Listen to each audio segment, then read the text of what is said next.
Hello and welcome back to Creator Calls. Today I have a channel I can't believe I'm chatting to. One of the first gardening channels on YouTube with over 400,000 subscribers in collaborations with some of the biggest names in the game. It's Tony from Simplified Gardening. Anyway, my name's Ross and I chat to creators here in the UK and Ireland about what it's like to actually grow on YouTube. Let's jump into the call. Tony, thank you for coming on. You're welcome. Do you want to give us a quick introduction to your channel? Like what's the channel name, and if someone clicked onto your channel now, what kind of videos would they find? Yeah, my channel name's Simplified Gardening, and if people clicked onto it now, they would find videos about everything to do with vegetable gardening. If they dig around a little bit, they might even find some stuff, based around sort of flowers and stuff like that, and a bit of beekeeping. But it's primarily now just vegetable gardening. I don't tend to do the other stuff much anymore. So my first question for you then, did you ever think when you first started you would get over 2 million views on a video about potatoes? To be honest with you, when I first started, I didn't think I'd get 20 views on a video, never mind 2 million. We all think, it was a long time ago when I started YouTube. I started YouTube in 2007. So it was just when Google bought YouTube. So, no one knew what it was. So to get even a couple of hundred views on a video was a real big achievement back then.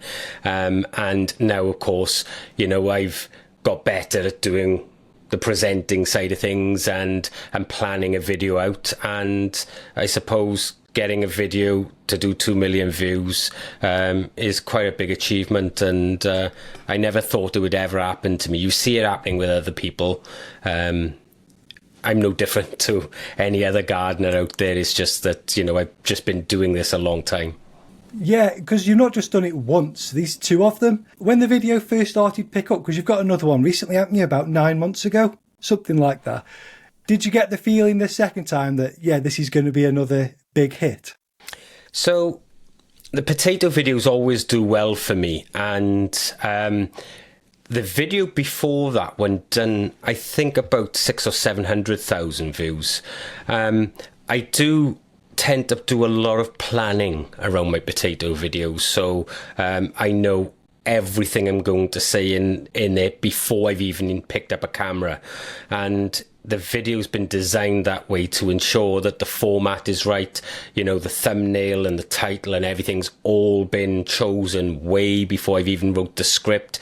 So those videos, they should do well because they've been tailored to do well, The problem is, that video that done 2 million views and the previous potato video that done 2 million views, they were probably about 2.5 weeks in the making for each video, and you can't sustain that on a channel all the time. So you'll get these videos that you'll spend all of that time on and you hope they'll do well, and then you'll do your usual videos which were how to or whatever that may do a couple of 100,000 views, or they may not. And an example, I did an avocado video a while ago, and I'm saying a while ago, it was in 2018, and for 2 years that video only amassed 4,000 views.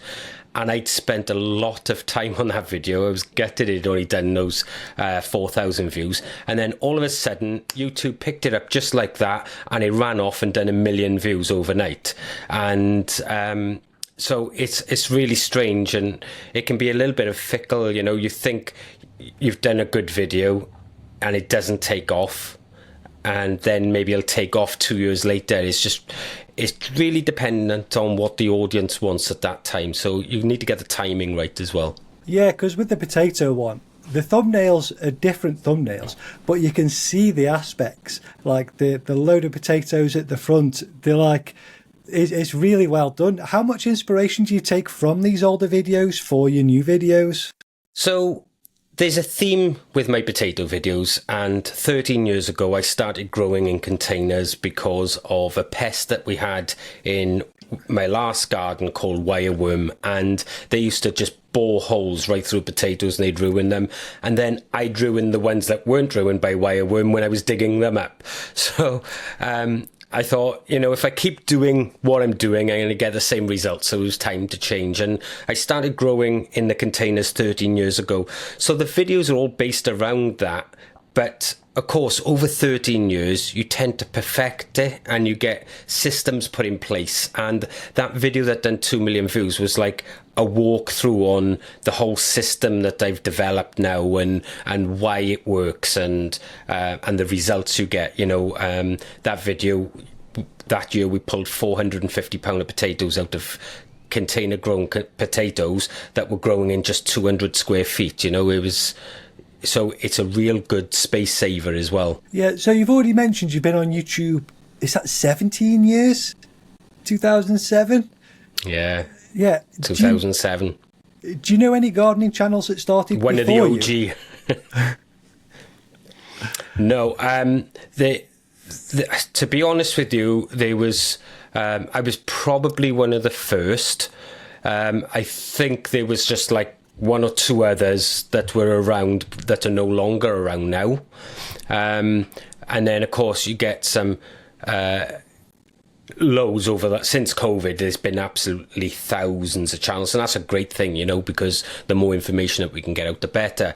But back then, I mean, the only videos that you tended to see then were people like, you know, at the zoo and stuff. A lot of people don't realize that YouTube started as a dating website. It was a video dating website from 2005. And the people who designed it, they realized that it wasn't being used for that. And it was either go with what it was being used for or fight against it. And they decided to go what it was being used for. And then in that 2 years, you know, in that 2005 to 2007, it sort of piqued Google's interest, and then they purchased it in 2007. And that was when I started my channel in the July, I believe. No, it might have been the April of 2007, something like that. It was a long time ago. Yeah. So you just touched on it there. Like, a lot of channels have been and gone in that time, like thousands of gardening channels. Like, what do you think is the main reason, like, most of them quit? Firstly, you know, it's one of those things that people... It's a great idea, isn't it, YouTube? You know, you go on there, you put on videos and you might make a few quid or whatever.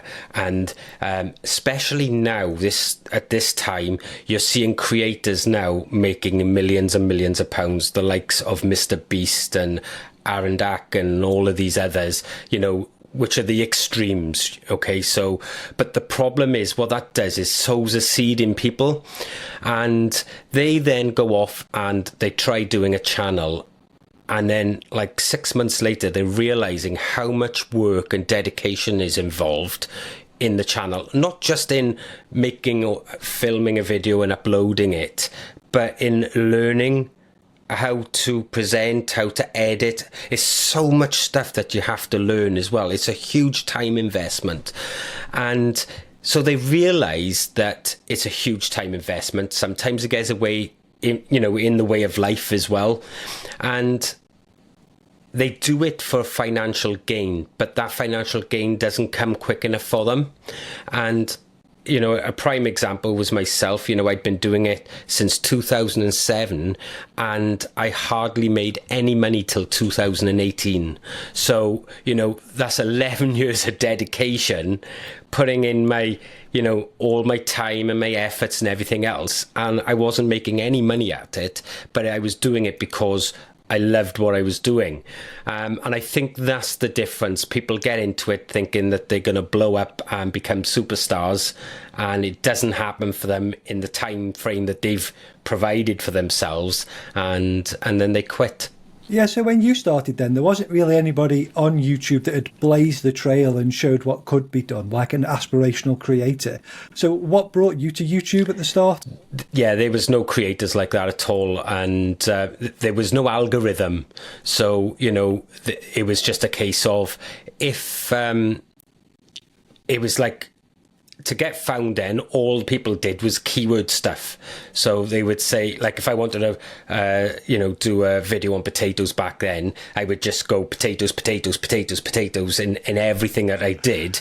And that would be the only way you'd get found. But of course, things change because that's not a good viewing experience. And but for me, I didn't even know that you could make money online back then. I was using it to actually save money. I'm in the fire service, and one thing we do in the fire service is we look at things that we do well, things that didn't go so well, and what we can do better. And at the time, I didn't like writing that much, so I didn't want to keep a diary, so I was making video diaries. And I was uploading them to YouTube in order to save money on buying memory cards, because back then in 2007 memory cards were very expensive. So YouTube came along, they allowed you to upload your videos for free. I thought, fantastic, I got a free hard drive here, and that's what it was being used for. And of course, over time then people started subscribing, and I realized that. And then in 2012 I actually deleted about 800 videos off my channel, because I noticed that I picked up about 1,700 subscribers in all of that time. But I noticed people were asking questions and wanting to learn stuff. So I decided to start a channel called Tony's Allotment. And so it was all on the same channel anyway, but I just named it and what have you. And of course, and started making content to help people. And obviously down the road there's been a couple of name changes, and we are where we are now with Simplify Gardening. So it was free storage that brought you to YouTube then. So what is it that keeps you going now? What's the motivation to keep going?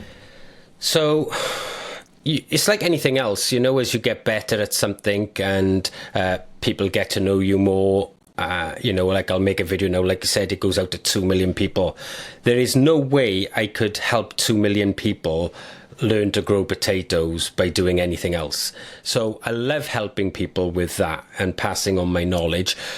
But YouTube allows you to open doors, it's giving me a relatively good income now, and but it's allowed me to become an author.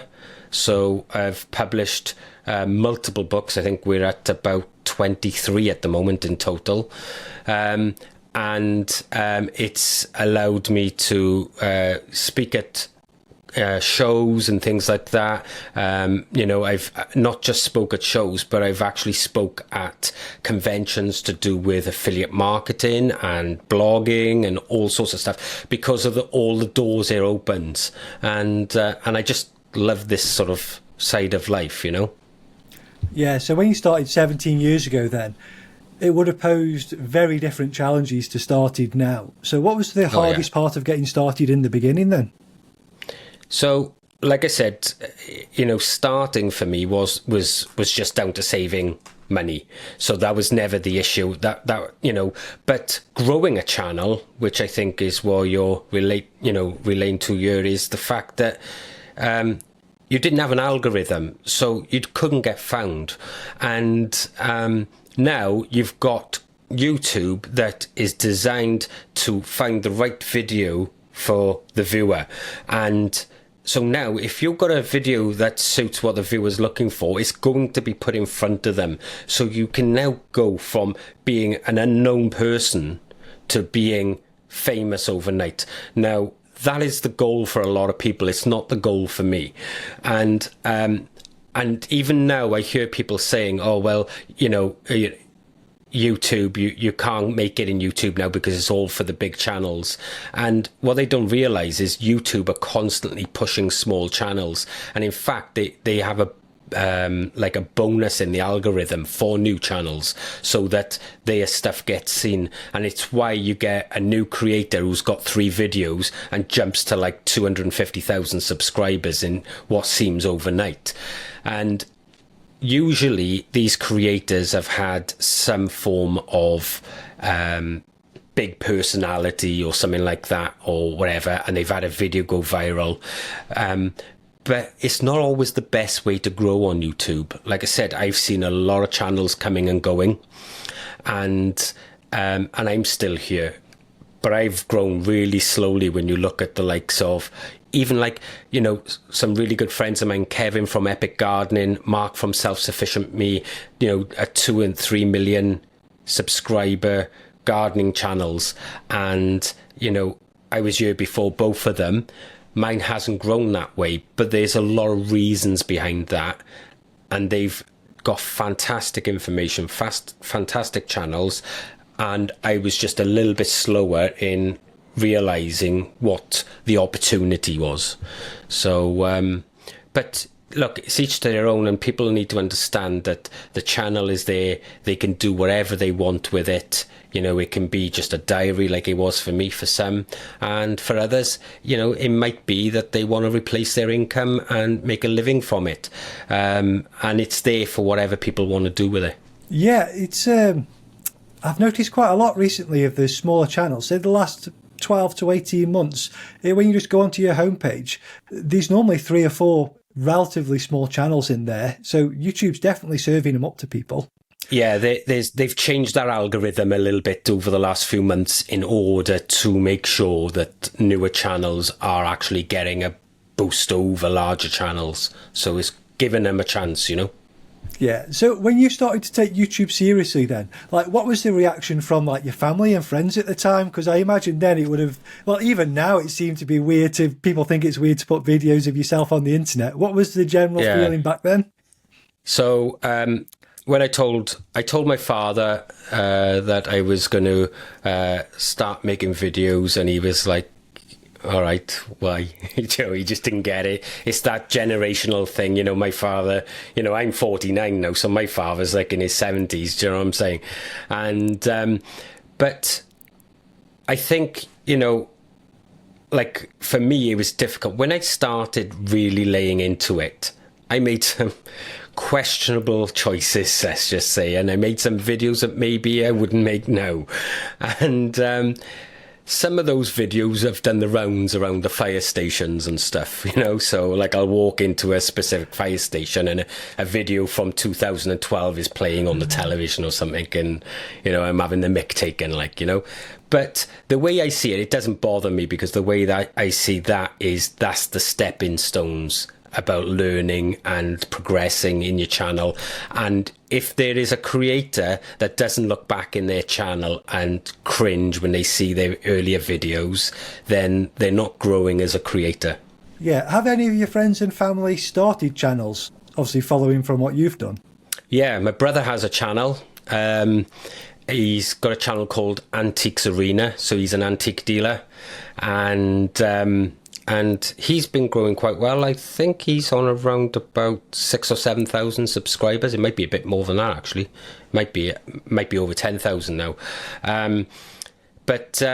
Yeah, so he's constantly phoning me up going, oh, why isn't this working? Why isn't that working? And then I'll go and give him advice, and sometimes he'll listen, and then other times he'll just go and do the complete opposite, you know. So, but yeah, he's doing the channel now. So he's now, I think he's been doing it about 2 years, and it's something that he's now getting sort of used to doing and stuff, you know. So yeah, it's good. Yeah, that's what I was going to ask you next. You get a lot of people coming to you for advice now. Yeah, loads. I've sat down with so many creators over the years, you know, and to name a couple, I've helped Jane Kelly, I've helped Danny, you know, just not so much doing things, but getting them to understand why things are happening in their channels using the analytics, and because that can be a minefield to some people. And it's just saying, look, if you do something like this, then you're going to get that result. And the reason you had, you know, a massive drop off here was because of this. And yeah, hours and hours and hours on a call like this, a video call like this, and we'd, you know, just chat and just help them out, because like I never had that help, because obviously I was like on you very early, you know, I was here at the start, and I think, you know, I've had to battle my way through all of that stuff. And now, of course, I do a lot of research into things and trying to learn why one thing works and another doesn't. And I like educating people, so I'm going to pass that on as well as this. I talk to a lot of people. I go to an event every year called Affiliate Gathering, and that's more of a blogging side, but for the last couple of years it seems to have gone a lot towards YouTube as well. And I'll have people, hitting me up there, and I'll be having, 2-hour conversations in an evening before, after the event, telling people, well, look, you're struggling because of this, or I'll look at their channel and go, well, if you change this, this and this, you're going to start seeing improvements, Yeah, when I chatted to Danny from Grow Up, he said that you told him about mistakes he didn't even know he was making. Like, what kind of advice would you give to someone new starting today? So what happens typically with a lot of people, it doesn't matter what it is, they whether they're vlogging or whatever the case being, like Danny's channel is very much, this is what I'm doing in my garden, but I'm going to give you the educational side of it. Great. And what I say to people is you need to understand what your video's about, because YouTube uses what's known as Google Brain. And what this does, it's the reason why tags aren't important anymore. It attaches its own tags. So things you're saying and things you have in the background of your video can really make a massive difference. So what I tell people is the first thing you need to do is think of an idea behind the video, and then look for your title and your thumbnail. And like, I can spend days just on that section. I won't even write a script or anything. Once you have the packaging of a video, then it's much easier to fill in the content that'll suit the packaging, and then you'll never have an issue where you get people saying, oh, that's clickbait or whatever, because you've got the title and the thumbnail, and then you've designed the content to match that title and thumbnail. And the packaging can really make or break a video. And so what I would say to people is find your title and thumbnail, then either bullet point or write out a script before you even pick up a camera, because that way the things you're saying, that you can then get the algorithm to work for you, because the Google will transcribe your video into a text format for the captions, and they take that information, which is part of your content as well, which a lot of people don't realize, and they'll take the thumbnail, and that gets broken down to all the elements within the thumbnail, so they'll assign tags for that, and every single frame of your video they're assigning tags to. And an example, like here now, I've got plants behind me, I've got a wood wall behind me, so YouTube or Google Brain would be going, right, okay, there's a man, he's wearing a t-shirt, he's got earbuds in, they're Apple buds. There'll be like wood paneling behind him. Then it'll be the plants, so greenery, and then it'll be tagging the specific plants. It will know what it's looking at, because it has been trained on everything that's on the internet. And that's essentially what it's doing. So all of a sudden now we've got all these tags. So you could have something in the background here that would conflict with your video, and say it was something that was X-rated or something. Say there was a poster up here of like the old sort of calendars that had, half-naked females on or something like that. It would tag that. And that could destroy your video because it would be deemed inappropriate, so they would never promote the video. And it's something silly like that can really make a difference. So pay attention to what's going on around you. Have you noticed that with your accent as well? Because I've seen a couple people where they say words that sound like bad words in their accent, and they're not going into the transcription and editing it to what it should be, and like it gets reduced like in the amount it's pushed because of that. Yeah, and the one thing I always tell people is don't upload a video and make that video live. So you upload the video private, you wait for that transcription to come on, and if you're doing the videos the way I say you should do them, you've already got a script. So unless you're bullet pointing, if you're writing out the whole script, you can take that script and you can start your own transcription with that new script and override what Google has put there. So therefore, there's never any mistake in what you're saying than what is transcribed. if you're not got a script, then you need to open that transcription and you need to go through there and check that certain words haven't been changed to like the F word or something like that, which would then deem you inappropriate for like, and it happened with a kid's channel. And it happened something like 5 videos in a row, and the channel was deleted because of it, because they were marking the videos as safe for children. And then the transcription, they were saying a word that wasn't a word, and it was coming out and they were dropping F-bombs according to the transcription. So they deleted the account. They've had it back since, but the problem is an algorithm is making these decisions, not people. But I am going to sneak this question in here then. So if you were starting today, but you couldn't do a gardening channel, what kind of videos would you be making? I'd probably be making videos based around online income. So blogging, YouTube, that sort of thing. Because of all of the research I've had to do in learning how to blog, learning how to edit, learning how to make money online, learning how to make YouTube videos, then I already have that knowledge now. So I could probably go and do a channel like that tomorrow and have quite good success at it. If you're going to do a channel, make a channel about something you know intimately, and that way you never have to force a video. That's quite a popular niche at the moment. It seems to be flying. You see videos like that all the time. But on top of your YouTube, you work as well. Obviously, you said you're a fireman. How do you find balancing the job and YouTube? It's hard because YouTube over the last sort of like 12, 14 months has been a little bit sporadic, okay? And it's because I want to do so much other stuff. Like I sort of related to earlier on, you know, I earn quite good money on YouTube now. But eventually I'll want to leave work and concentrate on doing this full time. And although I have more than a full-time money coming from YouTube, the last thing I want to do is just rely on that single income, because if for any reason there was a complaint made and they turned my channel off like that, I've lost 100% of my income. So for the last few years, I've been concentrating on diversifying that income. So like I said, I've been writing the books. The website has now got something like 2 million words on it.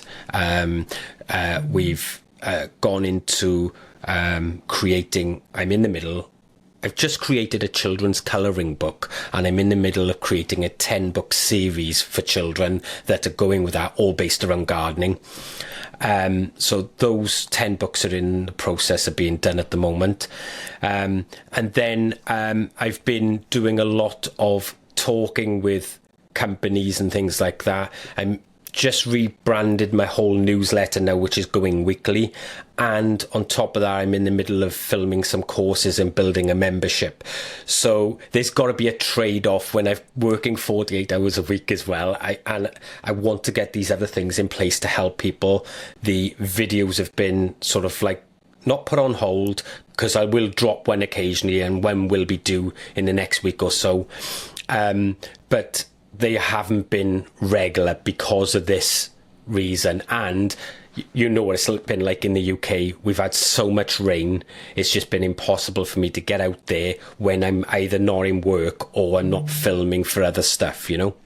But I just want to diversify that, and then I can like eventually quit my full-time job and then concentrate on everything and making sure everything is in one place.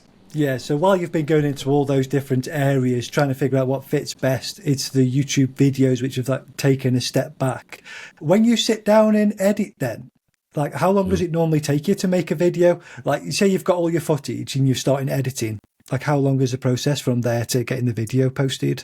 Right, if I've just forget everything else I've done, if I've just sitting here with the raw files, from them raw files going live would be probably about 19 or 20 hours. And then what is it if you included like the work that goes into them? Because I imagine a gardening video can take months. Yeah, it could. invariably I have a lot of B-roll now because of the years so I tend to, rather than having to wait to do something specific, I tend to have the B-roll there now. But again, this is part of the planning process, so it might take me 2 or 3 days just to come up with the idea, the title, and get the thumbnail right. Because when I'm designing the title and the thumbnail, I'm not just picking one. I'm picking like maybe 10 titles and 10 different thumbnails. And you may notice on some of my videos that when I first launch them, either the title or the thumbnail would change within hours of it being launched, because if I'm not seeing what I want to see, then I change it out. So this is part of the process, is having that ready in order to do that. And then they're all based, the script is based around all of those titles and thumbnails, so that they make sense, so that you're never done for clickbait, if you like. Because it's okay to be sensational in your title and thumbnail, as long as you follow through in the video. Yeah, it's, if you're promising one thing in the title and then not following through, then that's where sort of clickbait becomes an issue. So if I was to do all of it, you could be looking at a good week, a week and a half. Yeah, that's interesting then what you said about the thumbnails. Have you got the new feature that's rolled out this week? The A/B test, yeah. Yeah, I haven't got it yet. I keep refreshing now. Do you think you'll be using that a lot? Well, I used to use a program called TubeBuddy that had A/B testing in it anyway. But I'm not so bothered about the A/B test. I probably won't use it, because that A/B test system is over quite a long period, and what you'll probably find, that'll be ideal for people with smaller channels and things like that, but for larger creators that are watching the analytics, they don't need it, because they know what the video should be doing, and if it isn't, they're going to change it out. They're not going to wait for some program to tell them, oh, by the way, this video isn't doing well, because they already knew hours before, you know.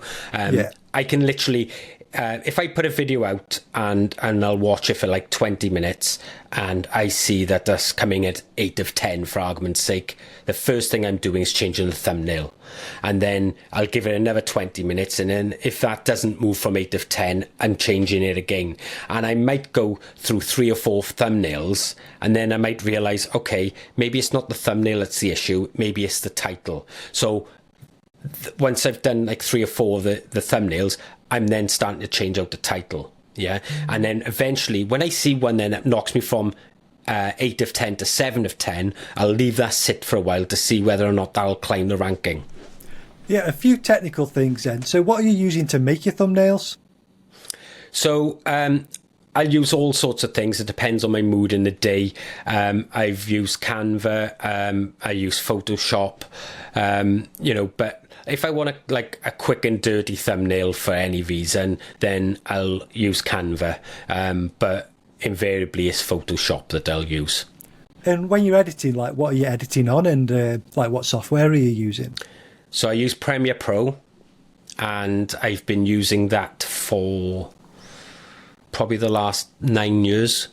So, and that is a huge learning curve though, guys, right? It's a lot of work. It took me probably a good year and a half just to get my own system down, and I probably don't know 99% of it.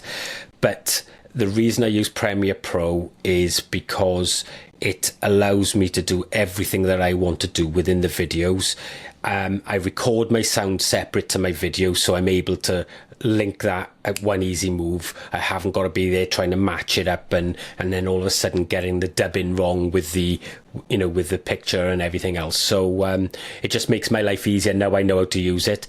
And there are things, as we spoke about earlier, Ross, a few years ago I changed to Mac, and there are some really good programs dedicated for Mac, but then that's a whole new learning curve that I'd have to go through when I'm already busy with everything else. There's one less thing that I need to do, because I already know Premiere Pro now for what I need it inside out. Yeah, what camera are you using now then to film?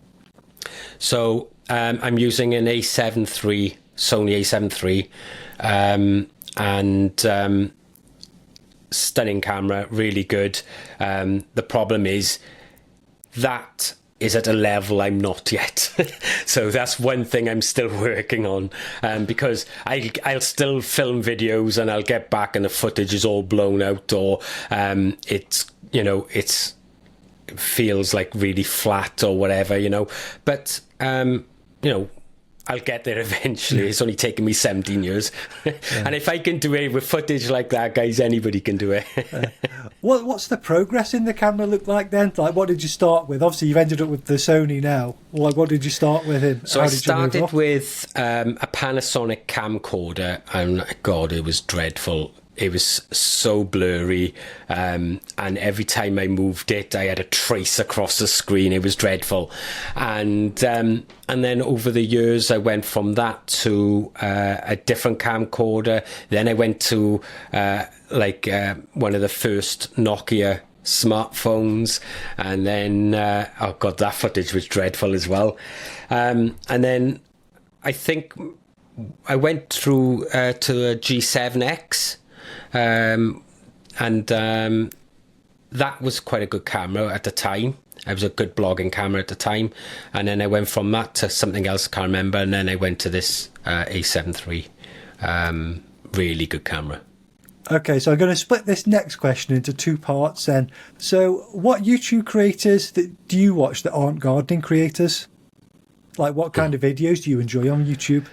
Right, so well, firstly, I will watch all sorts of things. I'm quite eclectic when it comes to video.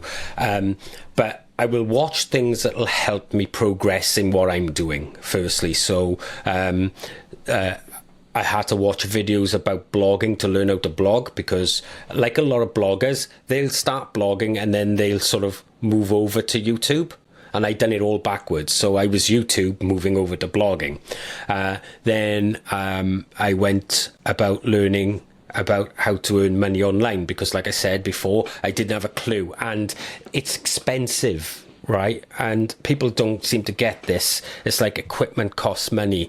That A7 S3 camera is like $5,000 or something secondhand, and like all of this equipment in here and all the stuff I use in the garden just to make a video. And some videos I might spend £300 on just to be able to make that video, because I need the results now, type of thing. So there's a lot of money that needs to be made, with the softwares like, Premiere Pro. I pay like £50 a month for that sweet package, so people don't realize that. So I learned how to make that. Then I had to learn how to do editing, and then I had to learn then how to become an author. So then it was that. So whatever I tend to be doing, that's what I tend to watch. But if I'm just relaxing, it's some weird stuff. I watch a guy called Andrew Kamatra, who he's just like some guy. He's got like this mountain top, and he literally just does like digger machinery and stuff like that, and I'll just sit there and I'll watch him for hours on end, in an evening or something, or he'll be on in the background as I'm writing the next newsletter or something like that, or there's another one called Cutting Edge Engineering, and I'll watch that. It's just, I don't know what it is, I find those sort of things relaxing, so that when I'm working, I just have it on in the background or on a split screen or something, and I'll just be doing my work as that's happening. Like, yeah, I tend to find some like really long videos to put on in the background. I think I've watched every year they do like a redo of like a 3D model of the Titanic sinking in real time. So it takes like 4 hours, but I have it on in the background. And I think this year's one is 8K, so it's even better. It's like, I don't know why, but I just keep going back to it. And another one that I'm watching at the moment, which I'm really enjoying, is Ants Canada channel. And this is a guy who used to live in Canada. He now lives in the Philippines, and he's built these amazing vivariums that have got like all this different wildlife in it. And he's basically introducing all this wildlife so that he can film them and to learn about how they interact with each other in an ecosystem. And it's gone that well for him. I think he's on something like 5 million subscribers or something, and then he's now taking it to the next floor of his house type of thing. So so that's something else that I watch quite a lot of as well. Yeah, so I watch all sorts of stuff. That sounds like a great channel, something I'd definitely be up for watching. I'll have a look at that. Yeah, you definitely need to check that out. He's fantastic filming. He's really good at storytelling, and like I said, these sort of ecosystems are amazing. Okay, so the second part of the question then, if you had to pick one or two creators in the gardening space who you think are like the top creators in the space right now, like who would you pick? Well, the top creators are like, you got Mark from Self Sufficient Me, and you've got Kevin from Epic Gardening. Those guys are fantastic at what they do. I quite like a lot of smaller channels because they are, when you're new, that you see that enthusiasm coming across. Danny from the Grow Up channel, fantastic. He's really friendly. And actually, when Danny started his channel, I told him, you'll do well because your personality, people can relate to you, and it was one of the reasons why I helped him as well, because I could see he had the love for what he was doing. Yeah, there's a lot. James Pigioni, another great channel. There's some other gardening channels, the Millennial Gardener, that I'll watch. Even like I'll watch channels, not necessarily for the gardening content, but because I find them quite amusing. And one of those is, Dave's Allotment Garden, because he's such a character, and I'll watch his videos. So there's all sorts of people that I will watch for different reasons. Yeah, you recently did a feature, didn't you, on Epic Gardening's channel? How did that come about? We do loads of stuff, like over the years. Like Kevin and I have known each other since about 2012. So, like every now and then we'll do that. And in fact, he hit me up the other day about doing something else as well. So there'll be something else sorted out. But look, when you're in a community, which is what we are, you get to know people. And Kevin and Mark, myself, we'll talk, we'll share ideas. And like Kevin now, he's huge. He's got a multi-million-pound company and everything, So his time is now taken up with that. But like I said, he still hits me up on WhatsApp and things. It's why I helped the likes of Danny and everything else. It's the same thing. You have that community there. And if you can see that someone's doing well, you put yourself in their sphere, if you like, and you help each other. Danny's come over here and helped me when I've needed help, and I've gone to him and helped him. And the same thing online. I've helped him with understanding his analytics. And Kev was the one from Epic Gardening who told me you should have a website, and so the website was created because of Kevin. So you get these, you make these connections with people, and you either gel or you don't. And if you gel with these people, then you stay friends with them, and you can just like pick up a phone or whatever the case being, Yeah, so when you've done any of these features then, do you notice any kind of like bump in your channel? Because I know a lot of people asking for shout outs and stuff like that. It doesn't seem like it would be helpful. I think people, they get collaborations all wrong. So a collaboration isn't about the way to grow a channel, because that's not what it does. It does give you exposure, don't get me wrong. But you need to firstly position yourself in the right position, so that when you do have one of those collaborations, that you make the most of it. So like I would probably go and make, my time would be better suited to going to make another 2 million view video on potatoes than it would be to do a collaboration, because I'm not going to go and pick up 2 million views off a collaboration. Okay. But I do it for the reason that it's about exposing yourself to a new audience, firstly. Some of them will gel with you. But I have you know, a back catalogue of 580 odd videos that, you know, most of them are really good videos. So when someone comes to my channel, I can maximize on that. If you're doing a collaboration, say for argument's sake now, I get someone who's just come in and they've got like, you know, 1,000 subscribers and they're nagging me to do a collaboration, and they've got like 20 videos on there. They haven't given the time to get those videos that great. Well, you're not going to have someone then of a channel my size doing a collaboration with them, for the simple, not because they're a small channel or anything, but because they're not really ready for it. You know, they need to set themselves up first. It would just be a total waste of everybody's time, including theirs, and it would actually do more harm than good. And I had a conversation with Danny actually going back about 3 months ago about collaborations, and it's one of the reasons I haven't shouted Danny's channel out.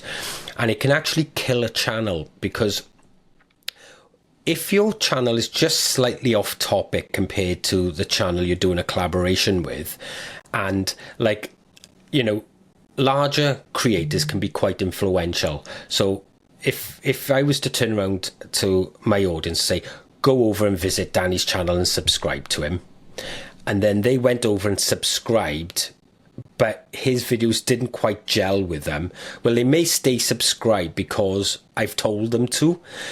The problem that has is the algorithm splits your audience up into 3 groups. So when you put out a new video, if that video is pushed out to the first group, and that first group is the people I sent over there, and they don't view, the algorithm is going to assume that video is rubbish and never push it to the second and the third group. And then it definitely won't go out to the wider audience. So it's really imperative that when you do a collaboration, that you get everything, all your soldiers are in line. You need the content there behind you so that the people come, they can relate to that content. It's good quality, you know, the sound quality is good, and that the information is good, and it's what they're looking for. You know, it's no good me like doing a collaboration with somebody who just has a channel about flowers, even though it's about gardening. Primarily, my channel is about vegetable growing. So that collaboration is disjointed, and it would probably do more harm, because what I would do at the moment, YouTube knows that my audience is all about vegetable gardening. If all of a sudden I have an influx of subscribers coming from a flower growing channel across here, and then it shows them a vegetable video, and then they don't watch it, all of a sudden now it's confused the algorithm.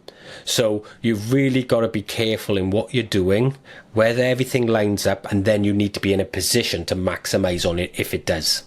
Yeah, you've obviously got a lot of experience like dealing with the algorithm and all the changes that have happened and everything in YouTube Studio. How much time do you spend in YouTube Studio in general, like a week? Not so much now. Like, I will spend probably the first 24 hours of a video going live in YouTube Studio on and off. So the first couple of hours, like I said, I'm in there constantly, okay? And it's why I say to people now, because it's impossible for me now to answer all of the comments, and literally impossible to do. Like, you know, I'm getting 10,000 plus comments a day at the moment. So it's just impossible now across my channel for me to answer them all.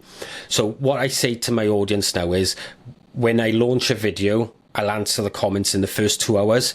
And the reason I'll say that is because I'm in there with the analytics. So when that comment comes through, I can just answer it a bit quick, right? While I'm looking at the analytics.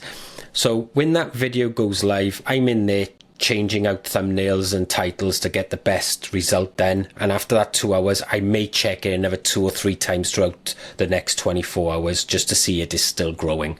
But after that point, I'm not in analytics again until the next video, because at that point I'm then starting the next video when I was on the weekly video trend. Like I said, at the moment I'm doing so much other stuff that's gone off the by a little bit, but I've got such a big backlog of videos that you know, they're all still getting viewed. You know, we're still doing over 1 million views a month, even though I'm not making videos at the moment. So But when I am making videos, you know, that's like 2.5 million. So I take a hit on that side of things in order to build this side of stuff at the moment. Eventually, when I leave the job, I'll be able to get it all right, and everybody will be happy again. I did see you in a couple of posts recently as well. Did you go? Is it a garden show? Is it Melbourne? Melbourne? Yes, we went to Malvern in the UK. Yeah. Yeah, I imagine you get recognised quite a lot there because it's a gardening setting. Do you get recognised outside of like the gardening world? Like say if you're out shopping or something like that? So my wife and I have had to stop shopping in, there's an Asda's in a place called Merthyr Tydfil, and we used to shop there. And we've had to stop shopping in this Asda's because this one time we went there and there must have been about 25 or 30 people recognised me, and of course you have to have a conversation with them. So like our shop that would normally take us about 45 minutes to an hour ended up taking us 4.5 hours, and we thought, oh, that's just a one-off. And we went there the next week, and then someone else saw us, and it was the same thing. And then, so every time I seem to go to this one Asda's, we're bumping into loads of people that know me.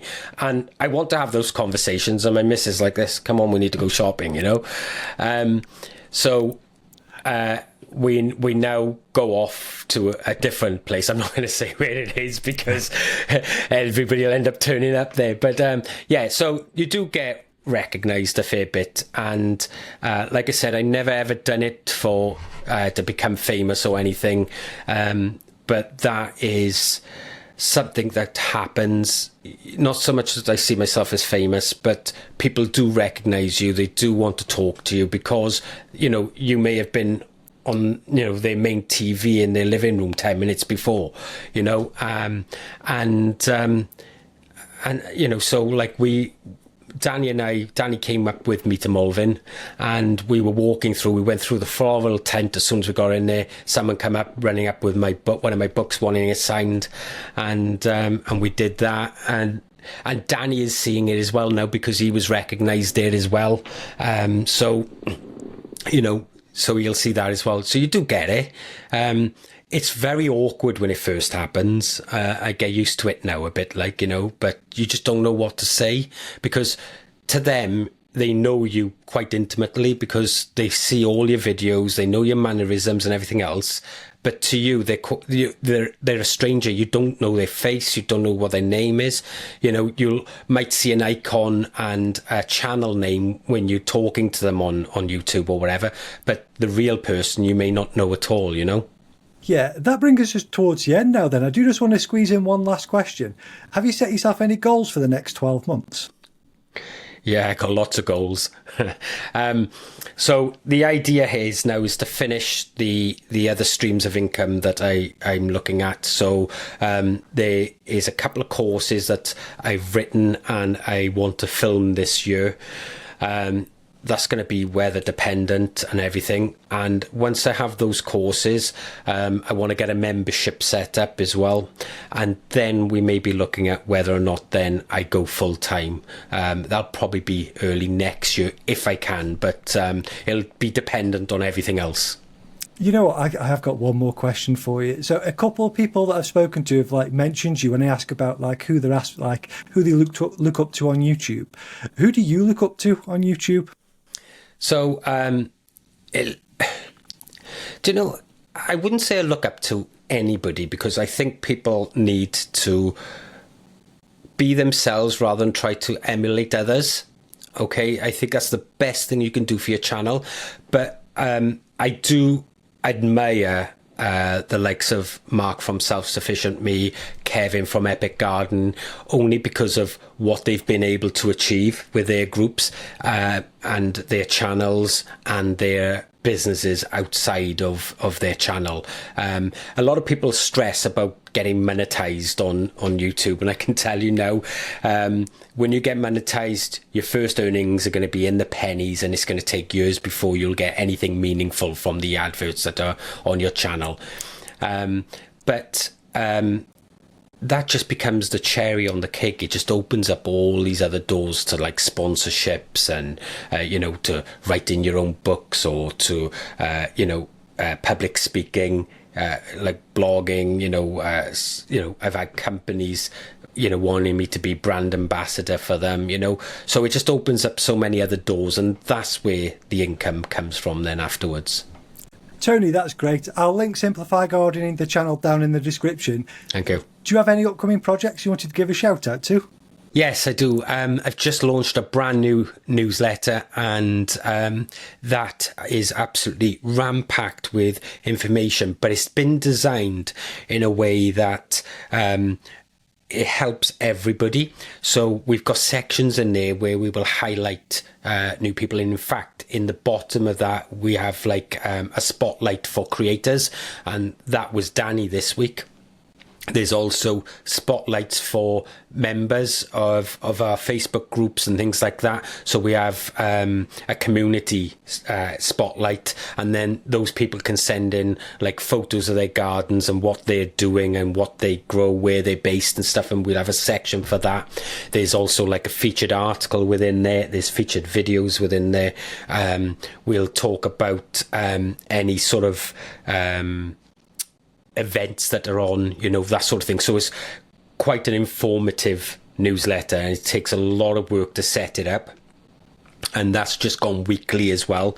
So Ross, I'll send you a link for that if you wouldn't mind putting that down in the description, where people can actually view the very first one, which went out this morning, and there'll be a sign up form as well if they want to look at that. Yeah, absolutely. I'll definitely put that down there. Fantastic. There we go then. Thank you so much for making the time to do this. Oh, always a pleasure. I don't know if I'll get another chance to chat to a 400,000 subscriber YouTube channel for a while, but that was a fantastic chat. If you regularly watch or listen into these calls, then let me know. Is there any questions that you'd like to see me ask these creators? If you like this video, then you'll 100% like this video that's on screen now. I'll see you over there.